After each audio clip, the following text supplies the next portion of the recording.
ഇന്നലെ വൈകുന്നേരം ഡൽഹിയിൽ വലിയ സ്ഫോടനമുണ്ടായി. മരണങ്ങൾ സംഭവിച്ചു.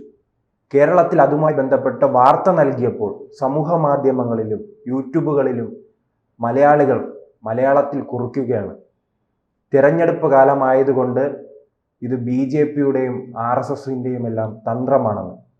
അപ്പോൾ ഇതാണോ, തിരഞ്ഞെടുപ്പാണോ ഇതിന് പിന്നിലുള്ള ചില മലയാളികൾ? പക്ഷെ മറ്റൊരു കാര്യമുണ്ട്, ഇതിൽ പിടിയിലായവരുടെ പേരുകൾ പരിശോധിക്കുമ്പോൾ മുസ്ലിം തീവ്രവാദികളാണ്. ഇപ്പോഴും അവർ പറയുന്നത് എന്താണ്?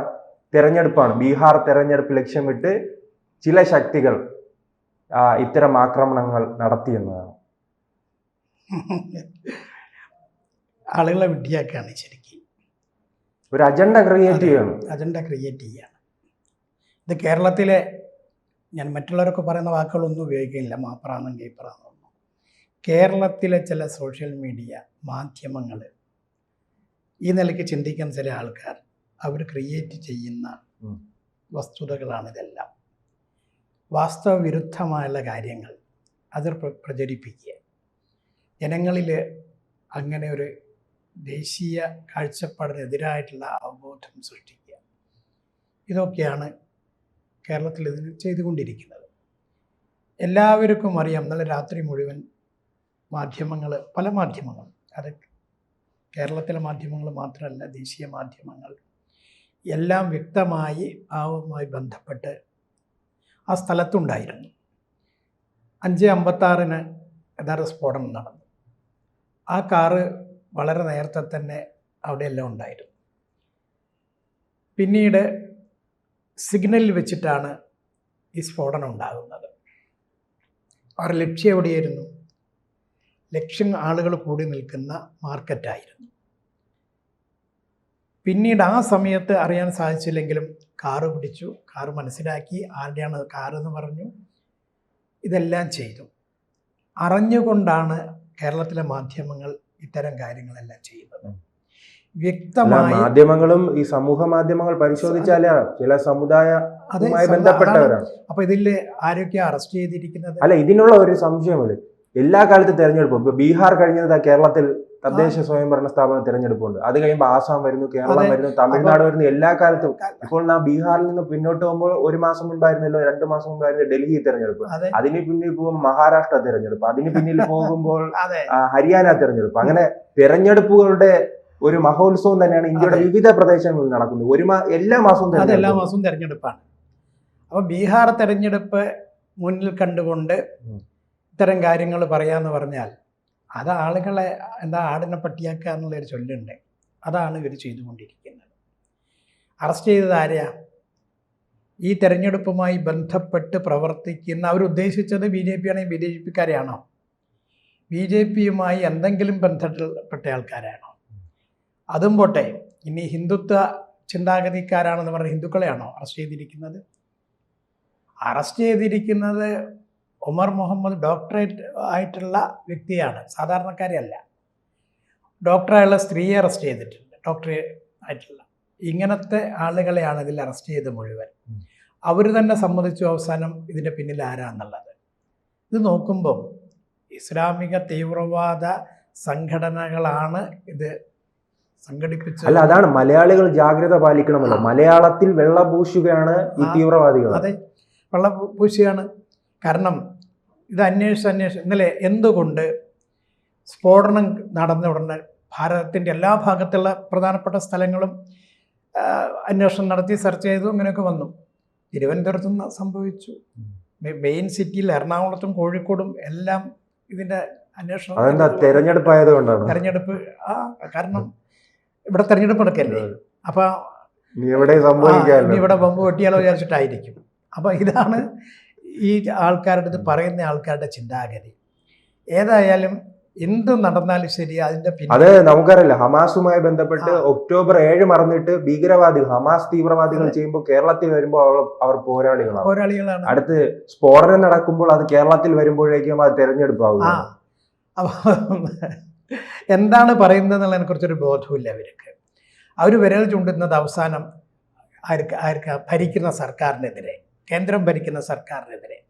ആ സർക്കാർ കരുതി കൂട്ടി ചെയ്യുന്ന പദ്ധതികളാണ് ഇതെല്ലാം എന്നുള്ളത് സ്ഥാപിക്കാൻ വേണ്ടി ഏത് വന്നാലും ഒരു സ്ഫോടനം മാത്രമല്ല, എന്ത് വന്നാലും ശരി അതിലേക്ക് കൊണ്ടുവരികയാണ്. ഞാൻ ചോദിക്കട്ടെ, 2014 മുമ്പല്ലേ ഏറ്റവും കൂടുതൽ വർഷങ്ങൾ തോറും സ്ഫോടനങ്ങൾ നടന്നിട്ടുണ്ട്? അല്ല, ഇത്തരം എതിർപ്പ് ഉന്നയിക്കുന്നവരാണ് പൊട്ടിമരിക്കുന്നത്. അതെ, അല്ലേ? ചാവേറുകളായിട്ട്. അപ്പൊ ഈ ചാവേറാക്രമണം നടക്കുമ്പോൾ പൊട്ടിമരിക്കുന്നവരെ കുറിച്ച് ആണ്, അത് ശരിയാ. കാരണം ഈ നിലയിലാണ് ഇവരുടെ ചിന്ത. അതനുസരിച്ചാണ് കേരളത്തിലെ, പ്രത്യേകിച്ചും മറ്റുള്ള സ്ഥലങ്ങളിലുണ്ട്, കേരളത്തിലെ സോഷ്യൽ മീഡിയ അത് കൈകാര്യം ചെയ്യുന്ന ആരാ?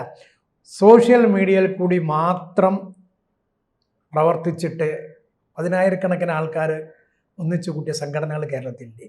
എൻ്റെ ഇവരും ഉണ്ടാത്തത് വാട്സപ്പ് ഗ്രൂപ്പ് ഉണ്ടാക്കിയിട്ട് ആ വാട്സപ്പ് ഗ്രൂപ്പിൽ കൂടി മാത്രം മിനിറ്റിൻ്റെ ഉള്ളിൽ 5 മിനിറ്റ് 10 മിനിറ്റിനുള്ളിൽ ആൾക്കാർ ഒരുമിച്ച് കൂട്ടുന്ന സംഘടനകളുണ്ട്. ഇതിനെക്കുറിച്ചൊന്നും പറയാൻ ഇവർക്ക് സാധിക്കുന്നില്ലേ? അതിന് പകരമാണ് സ്ഫോടനം നടന്നു കഴിഞ്ഞാൽ ഉടനെ ബീഹാർ തെരഞ്ഞെടുപ്പ്. ബീഹാർ തെരഞ്ഞെടുപ്പും ഈ സ്ഫോടനം തമ്മിൽ എന്താ ശരിക്കും ബന്ധം? ഇത് ഗൂഢാലോചന നടത്തിയത് എവിടെയാണ്? ഹരിയാനയിലെന്ന് ഇവർ തന്നെ പറയുന്നുണ്ടല്ലോ, ഫരീദാബാദിലാന്ന് പറയുന്നുണ്ട്. കാറ് എവിടുത്തെ രജിസ്ട്രേഷനാണ്? ഹരിയാന രജിസ്ട്രേഷനാണ്. പിടിച്ചയാൾ എവിടുത്തുകാരനാണ്? ഹരിയാനക്കാരനാണ്. ഇനി യു പിയിലും ബാക്കിയുള്ള ആൾക്കാരിലൊക്കെ ഉണ്ടാകും. ഇതൊരു ആഗോള ഗൂഢാലോചനയുടെ ഭാഗമാണല്ലോ ഇതെല്ലാം നടക്കുന്നത്. ഭാരതത്തിൽ മാത്രമല്ല, ആഗോള ഗൂഢാലോചനയാണ് ഇതിൻ്റെ പിന്നിൽ യഥാർത്ഥത്തിലുള്ളത്. അപ്പോൾ അത് കണ്ടുപിടിക്കുന്നതിന് പകരം, അതിനെ അപലപിക്കുന്നതിന് പകരം ഒരു സർക്കാരിൻ്റെ നേരെ, ഭാരതം ഭരിക്കുന്ന സർക്കാരിൻ്റെ നേരെ വിരൽ ചൂണ്ടുക എന്നുള്ളത് ഒരു നല്ല രീതിയാണോ? അന്ന് പറയുന്ന സമയത്ത് ഇതിൻ്റെ പിന്നിലൊക്കെ പ്രവർത്തിക്കുന്ന ചില ആൾക്കാരുണ്ട്. ഭാരതത്തിൽ കുഴപ്പമുണ്ടാക്കണം എന്ന് പരസ്യമായിട്ട് പ്രഖ്യാപിച്ച നേതാക്കന്മാരില്ലേ? ഒരുപക്ഷെ അവരെ അറസ്റ്റ് ചെയ്ത് കഴിഞ്ഞാൽ അവർ വലിയ ആളാകും എന്നുള്ളത് കൊണ്ടായിരിക്കാം സർക്കാർ അറസ്റ്റ് ചെയ്യാത്തത്. അങ്ങനെ ചിന്തിക്കണമല്ലോ. ഏതായാലും ഈ ചിന്താഗതിക്കാരാണ്, ഭാരതത്തിൽ കുഴപ്പമുണ്ടാക്കണം എന്ന് ആഗ്രഹിക്കുന്ന ആൾക്കാരാണ് ഇത്തരം പ്രവർത്തനങ്ങൾക്ക് പിന്നിൽ എന്നുള്ളതും അവർ പ്ലാൻ ചെയ്തിട്ടാണ്. ഇത് കഴിഞ്ഞു കഴിഞ്ഞാൽ ഉടനെ തന്നെ സോഷ്യൽ മീഡിയ വെള്ളപൂശും എന്നുള്ളതും കൂടി അനുമാനിക്കേണ്ടിയിരിക്കുന്നു. ഇതാണ് ഇതിൻ്റെ വ്യക്തമായ യഥാർത്ഥ കാഴ്ചപ്പാട്. ഇത് അപലപനീയമാണ് ശരിക്കും ഈ ചിന്ത തന്നെ. എത്രയോ നല്ല നല്ല കാര്യങ്ങൾ ഈ നാടിന് വേണ്ടി പറയാനില്ലേ? ഒരു സ്ഫോടനം നടന്നു കഴിഞ്ഞാൽ മരിക്കുന്നത് ആരാ? അതിൽ മതം നോക്കിയിട്ടല്ലല്ലോ മരിക്കുന്നത്, ജാതി നോക്കിയിട്ടല്ലല്ലോ കൊല്ലപ്പെടുന്നത്. അപ്പം അല്ല, ചേട്ടൻ സൂചിപ്പിച്ചതുപോലെ തന്നെ മരിച്ചവരെ കുറിച്ച് ഒന്ന് അനുശോചിക്കാനോ അതിന് കഴിയുന്നില്ല. ആ സെക്കൻഡിൽ തന്നെ പറയുകയാണ് തെരഞ്ഞെടുപ്പ് അത് എവിടെ ക്രമീകരിച്ചിരുന്ന പോലെ അല്ലേ? ക്രമീകരിക്കുന്നതാണത്. അപ്പം ആദ്യം തന്നെ ക്രമീകരിച്ച് വെച്ചിട്ട് ഈ കാര്യം കഴിഞ്ഞ് ഉടനെ തന്നെ ഇത് പ്രചരിപ്പിക്കുക, ആ നിലയിലേക്ക് പ്രചരണം അഴിച്ചുവിടുക. പ്രതിപക്ഷ നേതാവ് എത്ര മണിക്കൂർ കഴിഞ്ഞിട്ടാണ് അതിനെ അപലപിച്ചത്? എത്ര സമയം കഴിഞ്ഞിട്ടാണ് അപലപിച്ചതല്ല, അനുശോചനം രേഖപ്പെടുത്തുക ചെയ്തത്. ഞങ്ങൾ കൂടെയാണ്, മരിച്ചവരുടെ കുടുംബത്തിൻ്റെ കൂടെയാണെന്നാണ്. ഈ പ്രസ്താവന നടത്താൻ വലിയ പ്രയാസമല്ല. അതിനെ അപലപിച്ചിട്ടില്ല എന്നുള്ളതൊരു വാസ്തവം. രണ്ടാമത് തിരുത്തി പറഞ്ഞിട്ടുണ്ടോയെന്ന് അറിയില്ല. എന്തായാലും ശരി, ആ സമയത്ത് അപലപിച്ചിട്ടില്ല. കാരണം ആരാന്നൊക്കെ നോക്കിയിട്ട്, എന്താന്നൊക്കെ നോക്കി അറിഞ്ഞതിന് ശേഷം തീരുമാനം എടുക്കാമെന്ന് വിചാരിച്ചിട്ടുണ്ടാവും. അപ്പം ഈ തരം കാര്യങ്ങൾ മുമ്പോട്ട് കൊണ്ടുവന്ന് ബീഹാർ തെരഞ്ഞെടുപ്പുമായി കൂട്ടിക്കലർത്തി. വേറെ ഒന്നും കൂടിയുണ്ട്. ഇന്നാണ് ബീഹാറിലെ തെരഞ്ഞെടുപ്പ്, ഇന്നലെയാണ് ഈ സംഭവം. അപ്പം ഇതിൻ്റെ പിന്നിൽ ബീഹാർ തെരഞ്ഞെടുപ്പിൽ ഇപ്പം ബീഹാർ ഭരിക്കുന്ന കക്ഷിയുടെ ആൾക്കാരാണോ, അതോ ബീഹാർ പിടിച്ചെടുക്കണം എന്ന് ആഗ്രഹിച്ചുകൊണ്ട് നടക്കുന്ന ഇസ്ലാമിക തീവ്രവാദികളെ പ്രോത്സാഹിപ്പിക്കുന്ന ആളുകളാണോ? ഇന്ത്യ മുന്നണിയിൽ ആരൊക്കെയാണുള്ളത്? അല്ല, ഇന്ത്യ മുന്നണിയെ കുറിച്ച് പറയുമ്പോഴാണ് നാം ഇപ്പോൾ പറഞ്ഞ സംശയമുണ്ടല്ലോ, അത് അങ്ങ് കണ്ണൂരിലെ ടൗണിൽ പശുവിനെ അറുത്ത ഒരു നേതാവുണ്ട്, യൂത്ത് കോൺഗ്രസ്. അദ്ദേഹവും ഈ സംശയം ഉന്നയിക്കുകയാണ് വലിയ രീതിയിൽ തന്നെ. അതെ, കാരണം ഈ തിരഞ്ഞെടുപ്പ് കാലത്തുള്ള ഈ സംഭവം കൃത്യമായി തന്നെ അന്വേഷിക്കണം. അതെ. അപ്പം ആരൊക്കെ ഇന്ത്യ മുന്നണിയിലുള്ളത്? ആ ഇന്ത്യ മുന്നണിയിലുള്ള ആളുകൾ, അതിലെല്ലാ തീവ്രവാദികളും ഉണ്ടാവും മുന്നണിയിൽ. എല്ലാ രാഷ്ട്രീയ പാർട്ടിക്ക് ഉള്ളിൽ പ്രവർത്തിക്കുന്ന നുഴഞ്ഞുകയറി പ്രവർത്തിക്കുന്ന തീവ്രവാദികളുണ്ട്. അവരാണല്ലോ കണ്ണൂരിൽ, കേരളത്തിൽ തന്നെ ജമാഅത്തെ ഇസ്ലാമിന്റെ രാഷ്ട്രീയ സംഘടന വെൽഫെയർ പാർട്ടിയുമായി സഖ്യം ചേരുകയാണ് ഇവിടെ കേരളത്തിൽ. അത് കേരളത്തിൽ. അപ്പം ഒരു ഉളുപ്പുമില്ലാതെ രാജ്യദ്രോഹ ശക്തികളെ കൂട്ടുപിടിച്ചിട്ടാണെങ്കിൽ ഞങ്ങൾ കയറണം അധികാരത്തിൽ എന്ന് ആഗ്രഹിക്കുന്ന ആൾക്കാർ ഏതറ്റം വരെയും പോവും. ഒളിച്ചോടി വിദേശത്ത് പോയിട്ട് എവിടെ പോകണമെന്നുള്ളത് പോലും പാർട്ടിക്കാർക്കറിയില്ല,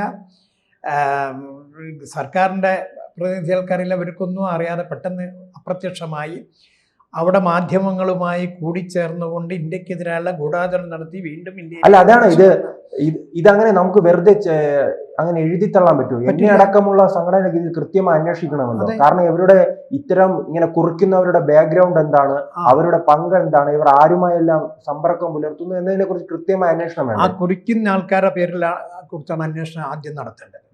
അവരാരൊക്കെയായിട്ട് ബന്ധപ്പെടുന്നുള്ളതിനെ കുറിച്ചിട്ട് അന്വേഷണം നടത്തണം. ഇത്തരം കാര്യങ്ങൾ മുഴുവൻ അന്വേഷണത്തിൽ ഉൾപ്പെടുത്തി പഴുതടച്ച അന്വേഷണം, ഇന്നലെ ആഭ്യന്തരമന്ത്രി അത് തന്നെ പറഞ്ഞിട്ടുണ്ട്, പഴുതടച്ച അന്വേഷണമാണ് ഇതിൽ നടത്തേണ്ടത്.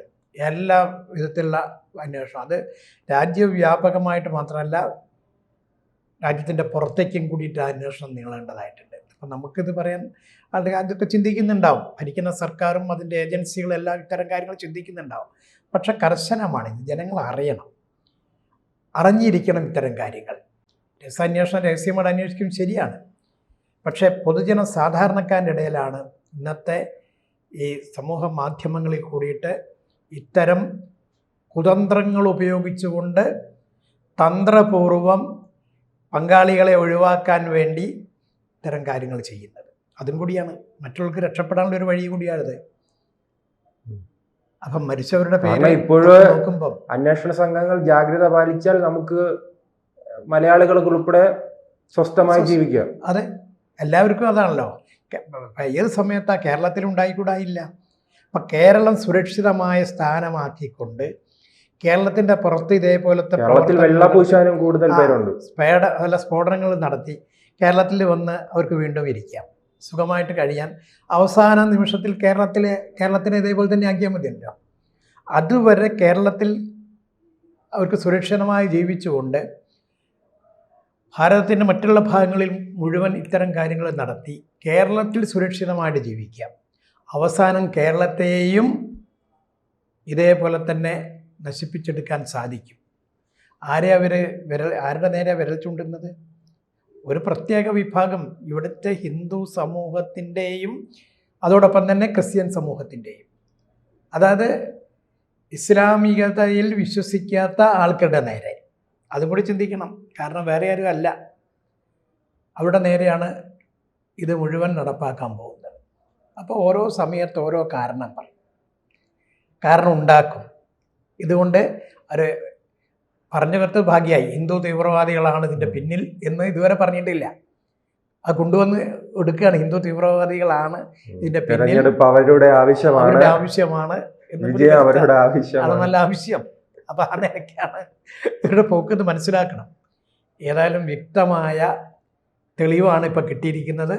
അതിൻ്റെ അടിസ്ഥാനത്തിൽ വ്യാപകമായിട്ടുള്ള അന്വേഷണം നടത്തി ഭാരതത്തിൽ മാത്രമല്ല പുറത്തും കൂടി അന്വേഷണം നടത്തി ഇത്തരം ആൾക്കാരുടെ പേരിൽ കർശന നടപടി ഉണ്ടാകണം.